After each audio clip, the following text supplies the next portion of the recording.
শেখ হাসিনাকে ফাঁসি দেওয়া হলো এবং নড়ানড়ি করছে, ছটফট করছে, শেষ নিঃশ্বাস হয়তো বের হয়ে যাচ্ছে, ছটফট করছে, ছটফট করছে, শেষ নিঃশ্বাসটা বের হয়ে যাচ্ছে মনে হয়। লা ইলাহা ইল্লাল্লাহ মুহাম্মাদুর রাসূলুল্লাহ। আলেমদের ফাঁসি দিয়া কত খুশি হয়েছ, নিজের আইনের ফান্দে নিজে এখন পইরেছ, এখন তোমার ফাঁসি হবে, জনগণ চাইয়া দেখিবে। দেশে আগুন জ্বালাইয়া জনগণকে মারিয়া পালিয়া সাইরা গেলা ঢাকা, রাজধানী আছে ফাঁকা ফাঁকা, ও বুবুরে রাজধানী আছে ফাঁকা ফাঁকা। জনগণ ঠিক কিনা? খেলা হবে, খেলা হবে, স্বামী মুসলমান বলে না, ও বাদুল কাদের আবার কাকা করে না।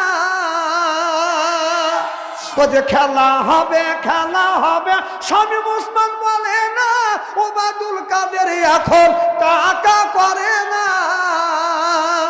100 কোটি টাকা মেরে দিল্লিতে আছে লুকায়ে, রাজধানী আছে এখন ফাঁকা, রাজধানী রইয়া গেছে ফাঁকা, ও কাকুরে রাজধানী আছে এখন ফাঁকা। দেশে আগুন লাগাইয়া জনগণকে মারিয়া পালিয়া সাইরা গেলা ঢাকা, রাজধানী আছে ফাঁকা ফাঁকা।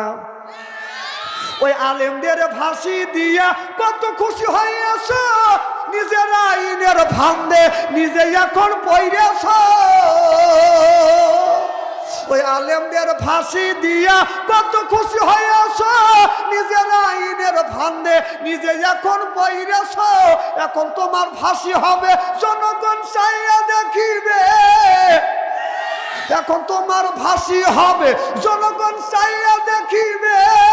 বদলে বদলে হবে ফাঁসি, জনগণের মুখে দেখছি হাসি, ও বুবুরে জনগণের মুখে দেখছি হাসি। খুব খারাপ লাগতেছে মনে হয়, তাই না? কোথায় গেলেন হাসান দাদা কামরুলের ওই কাম ছাড়া? কথা কন। এই কামরুল কল কইছে বাঘের হাত থেকে বাঁচা যায়, হাসিনের হাত থেকে বাঁচা যায় না।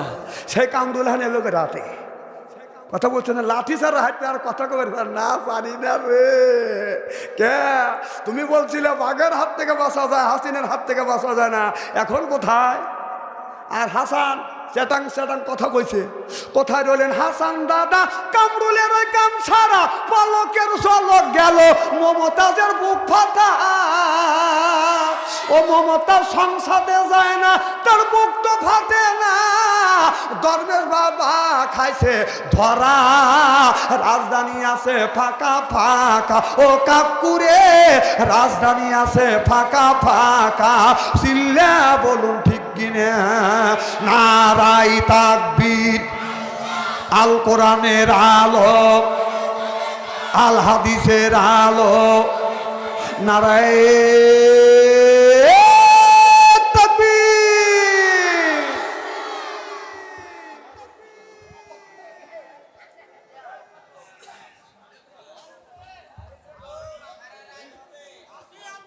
আসাম তো মার হবে, একটু জোর কর। আমি চেষ্টা করবো, দেখি কতক্ষণ পারি। আমি দেখছি রাত যতই বেশি হচ্ছে আপনাদের মুখে হাসি দেখছি, আমি অন্তর থেকে দোয়া করি আল্লাহ যেন আপনাদের জান্নাতবাসী করে। জোরকন আমিন। আমার ভাইয়ের আমার ভালো করে লক্ষ্য করে শুনুন। আমার আগে মাওলানা সাহেব সুন্দর সুন্দর কথা বলেছে, সুলতান আহমেদ যশোরী সাহেব সুন্দর কথা বলেছে। ওখান থেকে আমি একটা পয়েন্ট বাদান বের করে নিয়ে যাব। তিনি বলেছে প্রত্যেকটা মানুষ মৃত্যুশীল, কুল্লু নাফসিন যায়কাতুল মউত, মরণের হাত থেকে কোনো লোক বাঁচে নাই, বাঁচতে পারবেও না।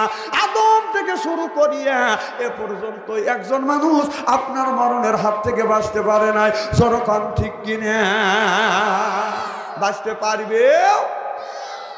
এই যে ভিতরে যে রুহু আছে, এই রুহু যদি বাইর করার যদি ক্ষমতা থাকতো, এই দেশের মধ্যে যত যত বড় বড় নেতা নেত্রী আছে, তারা যত গরিব মানুষ আছে, সব গরিব মানুষকে ফাঁকা জায়গা সিট করে পাইরে ভালা রুহুটা বাইর করে ফিরিতে রেখে দিত। গরিব মানুষ বাইসে গেছে, তাছাড়া যদি রুহু বাই করার যদি আপনার কোনো কৌশল যদি থাকতো, একটা গরিব মানুষের রুহু থাকতো না। সব রাস্তা রাস্তা স্থিত করে পারে ভালো চাকু দিয়ে পেট ফেলে রুহু নিয়ে আপনার ফ্রিজে রেখে দিত, কারণ ওর হায়াত কমে গেলে ওই রুহু দেওয়ার লাগেতো। বেঁচে গেছেন না? কথা কি আমি খারাপ বলতেছি না? এই যদি সিস্টেম থাকতো অবস্থা কিন্তু তাই হইতো। এই গ্রামের মধ্যে যারা বেশ বড় বড় মাতবার, বড় বড় টাকা আলা পয়সা আলা যারা মাতবার আছে, গরিব মানুষ চিৎ করে বেরিয়ে ভালো ভালো করতো। একজন এসে বলতেছে ডিয়ার ইজ নো গড, আল্লাহ বলতে কেউ নাই। নাউজুবিল্লাহ, এটা জোরে কর। না না, দেশে অনেক পাগল আছে আল্লাহ মানে না, এরকম পাগল আছে না নাই? আমার ভাইয়ের আমার একজন বলে আল্লাহ মানে না, স্যার আপনি আল্লাহ কেন মানবেন না? করে স্যারে দেখি নাই নয়নে, তারে বুঝিব কেমনে? আমার কথা হলো, যারে না দেখে যদি আপনি বিশ্বাস না করেন, আল্লাহ বললেন আল্লাযিনা ইউমিনুনা বিল গায়ব, ও দেখা জিনিসের উপর বিশ্বাস করা, এর নাম হলো ঈমান। আল্লাহু আকবার। আমার ভাইয়ের আমার একটা শিক্ষক আপনার ক্লাসে যা ছাত্রদের বলতেছে আল্লাহ বলতে কেউ নাই, মানুষ এমনি এমনি আসছে, এমনি এমনি আসছে, এইভাবে বাদান আপনার ছাত্রদেরকে বাদান এরকম করে বাদান বুঝ দিচ্ছে। আপনার ক্লাসের মধ্যে কিছু ছাত্র পণ্ডিত আছে না নাই? আমার কথা হলো যে যারা আল্লাহকে মানে না, আল্লাহ আছে বিশ্বাস করে না, তার হলে এক নাম্বার তার সেরা। আপনারা কি করেন? তার সেরা না? এক ইন্সপেক্টর এক হাই স্কুলে ভিজিট করতে গেছে, যা বলতেছে আমি এখান থেকে হাইটে আসলাম 15 মিনিট লাগছে। আজকে তোমাদের কিসের ক্লাস? কয় অঙ্কের ক্লাস। কয় ভালো দিনই আইছি। তবে এখান থেকে আমি হাইটে আকাশবার বাড়ির থেকে হাইটে এখানে আসতে আমার কয় মিনিট টাইম লাগছে? 5-6 মিনিট টাইম লাগছে। আচ্ছা বলো তো দেখি আমার বয়স কত, অঙ্ক করে বাড়ি করো। আচ্ছা আপনারা বলেন তো, অঙ্ক করে মানুষের বয়স বাড়ি করা সম্ভব?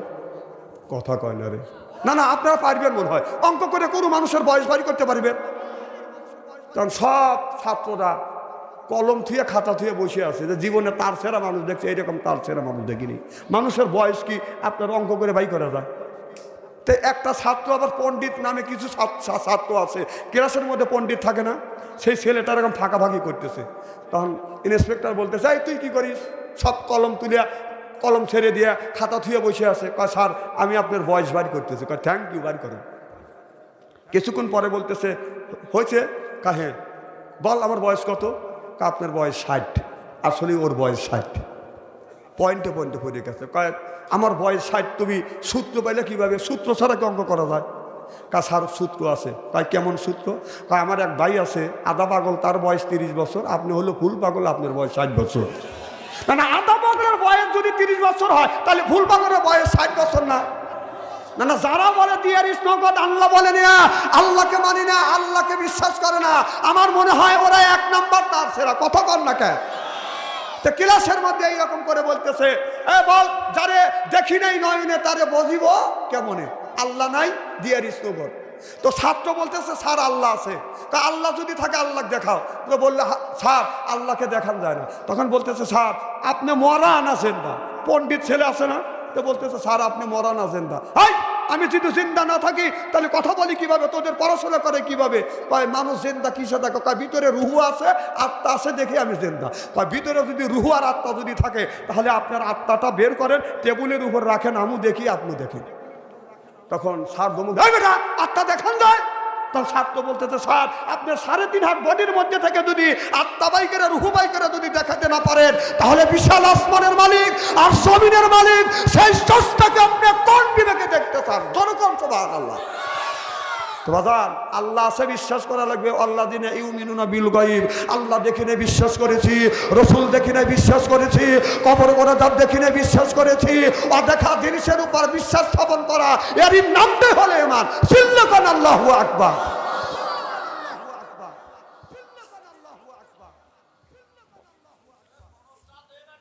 থামেন, গরম চা দে। চা খাবেন, খুব গরম খাবেন না। খুব গরম চা খালি আপনার ভিতরে ক্ষতি হবে। কতক লোক যায় বাম হাতে চা লেয়, ডান হাতে সিগারেট টান দেয়। কি গরম খায়? হিট তো হয় নাই কে? এত হিট খায়েন না, ক্ষতি হবে। চা আমারও চাইতে বেশি খানে আলা হন নাই কে, কিন্তু চা আমরা একটু ঠান্ডা করে খাই। বড় বড় ডাক্তার দেখেন, খুব বড় বড় ডাক্তার দেখেন যে চা দিলে সাথে সাথে খান। আমরা পানি তো আর তারা অনেকক্ষণ পর 5 মিনিট পরে খায়। যদি জিজ্ঞাসা করেন স্যার খান না খেয়ে, ঠান্ডা নেওয়া গেল, ঠান্ডাই খাইতে হয়, কুসুম কুসুম খাইতে হয়। অত গরম খাবেন কে? অনেক মানে শীতের দিনে খুব ঠোঁট পোড়া ভালছে। ওই দিকে যেতে চাই না। আমার আগে যশোরী সাহেব সুন্দর করে বলেছে, মানুষ মারা গেলে বাদান, কবরের মধ্যে গেলে বাদান 3টে প্রশ্ন করবে। কয়টা? বলবে মান রব্বুকা ওয়া মা দীনুকা ওয়া মান নাবিয়ুকা। আপনি যদি 3টা প্রশ্নের উত্তর যদি সঠিকভাবে দিতে পারেন, ফেরেশতারা বলবে এইগুলি তুমি কোথা থেকে পাইছো? আল্লাহর বান্দা বলবে এইটা পাইছি আমি কোরআনের মধ্যে। সুবহানাল্লাহ, এটা জোরে কর। তাহলে প্রশ্ন হলো কয়টা? 4টে। ওই দিকে যেতে চাই না। রাবিয়া যেদিন মারা গেলে মুনকার নেকি ফেরেশতা রাবিয়া বসলে কি দিকে ডেকে বলতেছে, রাবিয়া বলো তোমার রবকে। রাবিয়া বসলি বলতেছে আপনি কে? সুবহানাল্লাহ, এটা জোরে কর। রাবিয়া বসতি মারা গেছে, কবরের মধ্যে যখন রাবিয়া বসতিকে শোয়ান হয়েছে, ফেরেশতা যা বলতেছে মান রব্বুকা, বলো রাবিয়া তোমার রবকে। রাবিয়া বসতি বলতেছে আপনি কে? ফেরেশতা কয় আপনি, তুমি আমাকে চেনো না? কয় না আমি চিনি না। কয় আপনি কে? আমি হচ্ছে মুনকার নেকি ফেরেশতা। কয় ও আপনি মুনকার নেকি ফেরেশতা, আপনি আমার কবরে সলজব করার জন্য আসছেন। আপনারা কি মুনকার নেকি ফেরেশতা দেখছেন? যারা কথা বললো না হেরা মুনকার দেখছে। কি কন দেখছেন? আমিও দেখি নাই, পড়ছি আর শুনছি। রাবিয়া বসতি বললেন ফেরেশতা কি জন্য আপনি আমার কবরে আসছেন? বলে আমি আসছি তোমার কবরের সলজবের জন্য। বলো তোমার রবকে। রাবিয়া বসতি বলে আমি যদি বলি রব আমার আল্লাহ, আল্লাহ যদি বলে রাবিয়া বসতি আমার বান্দি না, অতএব আমার আল্লাহর কাছে জিজ্ঞাসা করো আমি রাবিয়া আমার মাওলার কি হই? চিল্লাখন আল্লাহু আকবার। তাহলে একটা মহিলার কতটুকু ক্ষমতার পাওয়ার থাকলে আপনার ওই মুনকার নেকি ফেরেশতা বলতে পারে যে তোমার নাম কি, কে তুমি? আর আমাদের যে রাবিয়া আছে ঘরের মধ্যে, এবার রাবিয়া বসতি বললেন, এবার মুনকার নেকি ফেরেশতা আল্লাহর কাছে দরখাস্ত করলেন, আল্লাহ জীবনে বহুত নারী পুরুষের কবরের সলজব নিয়েছে, এইরকম তো নারী কোনোদিন দেখি নাই। আল্লাহ এই মেয়েটাকে। আল্লাহ বললে ফেরেশতা তাড়াতাড়ি উঠে আয়, আমার রাবিয়ার কবর থেকে উঠে আয়, আমি জানি আমার রাবিয়া আমার কেমন প্রেমিক। সুবহানাল্লাহ, এটা জোরে কর। ফেরেশতা উঠে আয়, আমার রাবিয়াকে ঘুম পাড়তে দেয়া ডিস্টার্ব করিস না। আমার রাবিয়া আমি আল্লাহ আমাকে পাওয়ার জন্য কত কষ্ট করছে, রাবিয়ার কবরের সলজব আমি আল্লাহ স্বয়ং দিতে চাই। তাহলে ওই রাবিয়ার কবরের সলজব আল্লাহ দিবে, আর আমাদের ঘরে যে একটা করে রাবিয়া আছে, এই রাবিয়ার কবরের সলজব কে দিবে? হ্যাঁ, এই রাবিয়া সারা রাত আল্লাহর ইবাদত করতো, আল্লাহর বন্দেগী করতো।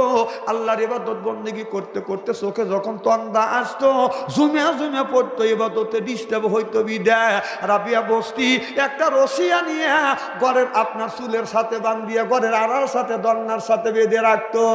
আর চোখে যখন তন্দা আসতো, ঘুম আসতো, জুমে জুমে পড়তো। রাবিয়া বসতি বলতে চোখে ঘুম আসিস না, ওই দিন আরামে ঘুমাবি যেদিন ওই মাটির কবরে যাবি। চিল্লাখান আল্লাহু আকবার। আসে কোকা গোল্লা গানো মাসে কোকা কান্দিও অরহামনে বুলা গানো আকে লুকা কান্দিও আকে লুকা কান্দিও। এই রাবিয়া আল্লাহর প্রেমিক ছিলেন, সারা রাত ইবাদত করছে, জেগে জেগে ইবাদত করছে। আর আমাদের ঘরে ঘরে রাবিয়া আছে। এই রাবিয়ার দেখেন ঘরের কাছে যা দেখবেন আপনার রাবিয়া সারা রাত মোবাইল লেবাদান বসে আছে, খালি এইরকম করে খালি খোট্টা যাচ্ছে। কথা কর, সংসার চালায় পুরুষ জাতি, নারী লাগায় প্যাঁচ, প্রত্যেকবারই হয় গো খেলা আলিভারি সেরা ম্যাচ। কথা কর, ঘরে জ্বালা বাইরে জ্বালা, জ্বালার নাইকা শেষ, নারী জাতি নষ্ট করলো সোনার বাংলাদেশ। প্রেম প্রীতি ভালোবাসা নারী করছে শুরু, হিসাব করে দেখলাম নারী প্রেমের নাটের গুরু।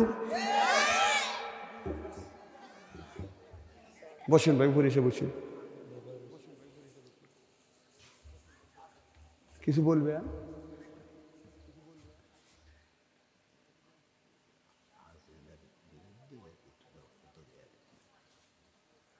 কথা কব আরো। আচ্ছা, মারহাবা একটু জোরে করে নারে তাকবীর। আপনারা ঠিক আছেন তো ইনশাল্লাহ? আচ্ছা, আর যদি ঘন্টাখানি আলোচনা করে আসান? আচ্ছা, আমার ভাইয়ের আমার এবার রাবিয়া বস্তি এত সুন্দর আমল। হাসান বস্তি হলো রাবিয়া বস্তির ওস্তাদ। সুবহানাল্লাহ, একটু জোরে কর। একদিন ওস্তাদ হাসান বস্তি মনে মনে চিন্তা করতেছে, রাবিয়ার মতো মেয়ে যদি আমার বিবি হয় আমার জীবনটা ধন্য হয়ে যাবে। রাবিয়ার মতো মহিলা যদি আমার বিবি হয় আমার জীবন ধন্য হয়ে যাবে। এখন যাইয়া বাদান হাসান বস্তি যা বাদান প্রেম নিবেদন করে না। আর দেখেন আমাদের দেশের ছেলেরা মেয়েরা যদি রাস্তা দিয়ে যায় আর যুবকেরা পিছন থেকে যাইয়া মেয়েটাকে বলে লাভ ইউ, মানে কুত্তায় যা না করে বাংলাদেশের ছেলেরা তাই করে। শোনেন না, আমি বলি যুবক তোমরা কই মেয়েদের পিছনে ঘুরবে? হ্যাঁ, তুমি শিক্ষা অর্জন করো, উপযুক্ত হও, লেখাপড়া শেখো, নামাজি হও, মেয়ার পিছনে ঘুরতে হবে না। ওই মেয়া ঘুরবে, মেয়ার মা ঘুরবে, মেয়ার বাবা ঘুরবে তোমার পিছনে। অতঃপর শোনেন, আর অনেক মেয়ে আছে যে স্বাস্থ্য ভালো, সুন্দর চেহারা, রাস্তা দিয়ে যায় আর সব যুবক পাগল হয়ে আছে, ভাবতে যে আমি কি মান হয়ে গেছে। না, আপনি কিছুই ঘর নাই কে, কারণ পচা জিনিসে মাছি একটু বিন বিন করেই বেশি। আচ্ছা, আতরের দোকানে কোনোদিন কি দেখছেন যে আতরের দোকানে মাছি আছে? কথা কম। আর যে জায়গা পচা আছে, গরু পচা আছে, মুরগি পচা আছে, শুয়ার পচা আছে, কুত্তা পচা আছে, ওই জায়গা খালি মাছে বিন বিন করে। তবে ভালো জিনিসে মাছে বিন বিন করে না, খারাপ জিনিসের পিছনে মাছি গোড় নেই। যুবক ছেলেরা আর গড়ে, আর তুমি মনে করতে না জানে কি হলু, কিচ্ছুই হও নাই কে। এগুলো হয়েছিল হাসিনে থুয়ে মামুর বাড়ি চলে গেল।